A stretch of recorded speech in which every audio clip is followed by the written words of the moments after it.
बेंगलुरु से जो खबर है, बड़ी खबर, उस पर अपडेट कर दे। बेंगलुरु कैफे धमाके में संदिग्ध की पहचान तो हो चुकी है और धमाके से पहले कैफे से वो बाहर आता हुआ नजर आता है। ये तस्वीरें भी दिखा रहे। पहली तस्वीर, ये कैप पहने हुए शख्स जो नजर आ रहा है वो आरोपी है। उसी के हाथ में आपको बैग नजर आ रहा है। ये देखिए सर, अब तक पुलिस इस तक पहुंच नहीं पाई है। 7 से 8 टीमें गठित की गई हैं डीजीपी के मुताबिक और इसको तलाशने का काम जारी है। कई एजेंसियां जांच में जुटी हैं।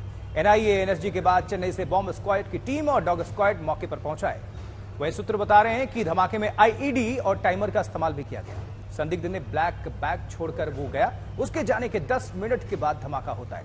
संदिग्ध ने कैफे में आते ही वहां रवा इडली का ऑर्डर किया, लेकिन बगैर खाए कैफे से निकल गया। और कर्नाटक के गृह मंत्री इस बीच क्या कह रहे हैं, सुनवाते हैं। I can't say anything at this point of time. It could be anything. I mean, until and unless we secure him and ask him the questions which you are asking me, but I cannot. One is I cannot disclose what I know. Two, I cannot. It's preempt the situation. तो धमाका हुआ और धमाके के बाद सियासत भी काफी जमकर देखने को मिल रही है। भारतीय जनता पार्टी इस मामले को लेकर घेर रही है वहां की सरकार को। चलिए अब समझते हैं, अरविंद ओझा का रुख करेंगे। हमारे साथ हमारे संवाददाता जुड़ चुके हैं। अरविंद, क्या अभी तस्वीरें हैं, कौन कौन सी एजेंसियां पहुंची है, ये सब कुछ बताइए दर्शकों को। किस दिशा में ये जांच आगे बढ़ रही है? टेरर एंगल से इनकार नहीं किया गया है। धमाके की जो कड़ियां हैं कहां कहां तक जुड़ी हैं, हर एंगल से तफ्तीश निश्चित तौर पर हो रही होगी।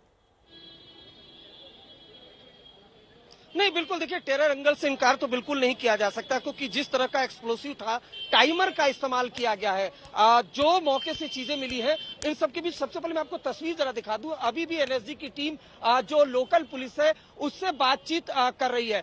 जो पूरा इलाका है उसको सुबह के वक्त सैनिटाइज किया गया और सैनिटाइज करने के बाद जो यहाँ पर चीजें हुई, रिकवरी हुई मेटल डिटेक्टर के जरिए और तमाम चीजों के जो इक्विपमेंट होते हैं उसके जरिए एनएसजी की टीम ने इस पूरे इलाके को सैनिटाइज किया।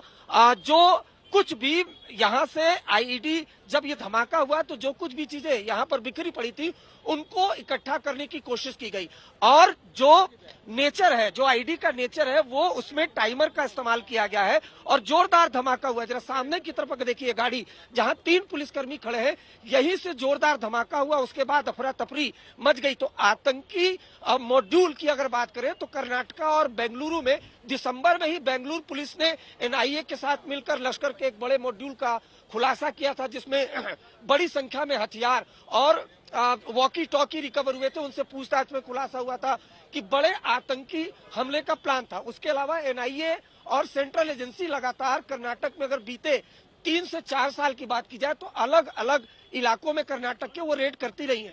इस वजह से आतंकी हमले से इनकार नहीं किया जा सकता।